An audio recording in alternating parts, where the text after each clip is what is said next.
அண்ணன் சீர் திட்டமா அல்வா தர திட்டமா? மகளிர் உரிமை தொகையை குறைக்க போறீங்களா? ஊராட்சிக்கு ஒரு கறவை மாடு கூட தர மாட்டீங்களா? பட்ஜெட்ல நம்ம தெரிஞ்சுக்க வேண்டிய டாப் 5 விஷயங்கள். இதுல அந்த 4வது விஷயம் ரொம்ப முக்கியமானது, ஸ்கிப் பண்ணாம பாருங்க. வெற்றி மகளிர் ஆடு வளர்ப்பு திட்டம் அப்படின்ற ஒண்ண அறிவிச்சிருக்கு இந்த அரசாங்கம். இதுல தகுதியுள்ள 30,000 பேரை தேர்ந்தெடுத்து நாங்க அவங்களுக்கு 5 ஆடுகளை 100% மானியத்தோட தரப்போறோம்னு சொல்லி இருக்கிறாங்க பட்ஜெட்ல. தமிழ்நாட்டுல 12,620 ஊராட்சிகள் இருக்கு, 460 பேரூராட்சிகள் இருக்கு. இப்படி ஊராட்சிக்கு 2 பேருக்கு தரதுக்கு 110 கோடியை ஒதுக்கீடு செஞ்சிருக்கிறோம்னு மக்களை ஏமாற்றக்கூடிய வகையில ஒரு திட்டத்தையும் அறிவிச்சிருக்கிறாங்க. 10,000 தகுதி உள்ளவர்களுக்கு கறவை மாடா?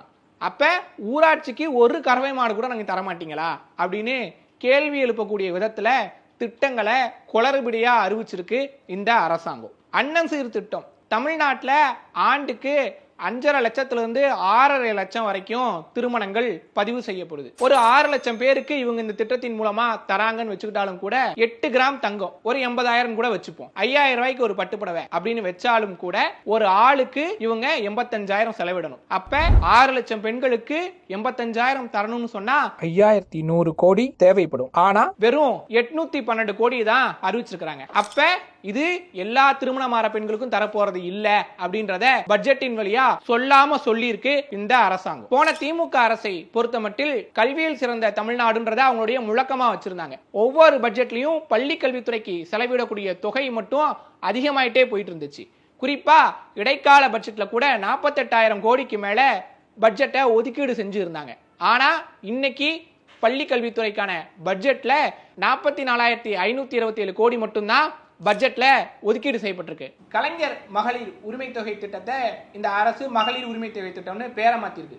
பேரை மட்டும்தான் மாற்றிருக்காங்களான்னு பார்த்தோம் அப்படின்னா அதற்கு ஒதுக்கீடு செய்யப்பட்ட தொகையும் குறைச்சிருக்காங்க. இந்த பட்ஜெட்ல வெறும் 9,818 கோடி தான் ஒதுக்கீடு செஞ்சிருக்காங்க.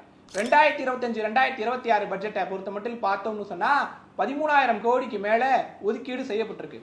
அப்ப மகளிர் உரிமை தொகை திட்டத்துல கலைஞர் பேரை மட்டும் தூக்கல, பயனாளிகளோட எண்ணிக்கையும் குறைக்கப்பட போகுதுன்றத இந்த அரசு சொல்லாம சொல்லி இருக்கு. இந்த அரசு வந்ததுக்கு பின்னாடியே திமுக அரசு செயல்படுத்திய திட்டங்களுக்கு ஸ்டிக்கர் ஒட்டுறத ஒரு தொடர்கதையா செஞ்சுட்டு இருக்காங்க.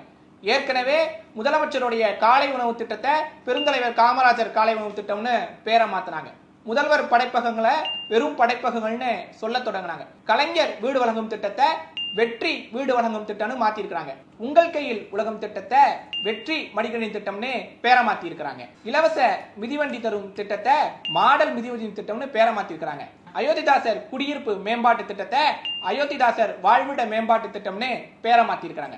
நான் முதல்வன் திட்டத்தை வெற்றி ஸ்கில் டெவலப்மெண்ட் திட்டம், இப்படி பல திட்டங்களுக்கு பேரை மாத்திட்டே வந்திருக்காங்க. இந்த பட்ஜெட்ல மகளிருக்கு மாசம் 2,500 ரூபாய் உரிமை தொகை தருவோம், 6 சிலிண்டர் தருவோம், வேலையில்லா பட்டதாரிகளுக்கு மாதம் 4,000 தருவோம்னு பல கவர்ச்சிகரமான திட்டங்களை தேர்தல் வாக்குறுதியா தந்துதான் இந்த அரசு ஆட்சிக்கு வந்திருக்கு.